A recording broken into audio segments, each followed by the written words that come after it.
اعوذ باللہ من الشیطان الرجیم۔ اللہ کی پناہ میں آتا ہوں شیطان مردود کے شر سے۔ بسم اللہ الرحمن الرحیم۔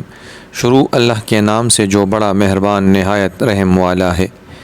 حضرت ابو ہریرہ رضی اللہ عنہ سے روایت ہے کہ رسول اللہ صلی اللہ علیہ وآلہ وسلم نے فرمایا، اگر لوگ جان لیں کہ اذان کہنے اور پہلی صف کا حصہ بننے میں کیا خیر و برکت ہے، پھر وہ اس کی خاطر قرآن دازی کرنے کے سوا کوئی چارہ نہ پائیں تو وہ اس کے لیے قرآن دازی بھی کریں، اور اگر وہ جان لیں کہ ظہر کی نماز جلدی ادا کرنے میں کتنا اجر و ثواب ملتا ہے تو اس کے لیے ایک دوسرے سے سبقت لے جانے کی کوشش کریں گے، اور اگر انہیں معلوم ہو جائے کہ عشاء اور صبح کی نمازوں میں کتنا ثواب ہے تو ان دونوں نمازوں میں ہر صورت پہنچیں، چاہے گھسٹ گھسٹ کر آنا پڑے۔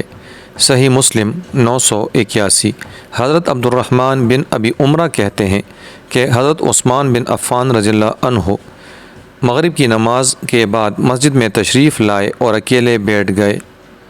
میں بھی ان کے پاس بیٹھ گیا۔ وہ کہنے لگے، بھتیجے، میں نے رسول اللہ صلی اللہ علیہ وآلہ وسلم کو فرماتے ہوئے سنا، جس نے عشاء کی نماز باجماعت ادا کی تو گویا اس نے آدھی رات کا قیام کیا، اور جس نے صبح کی نماز بھی جماعت کے ساتھ پڑھی تو گویا اس نے ساری رات نماز پڑھی۔ صحیح مسلم 1491۔ رسول اللہ صلی اللہ علیہ وآلہ وسلم نے سود لینے والے، سود دینے والے اور اس کے دونوں گواہوں اور اس کے لکھنے والے پر لعنت بھیجی ہے۔ سنن ترمذی 1206۔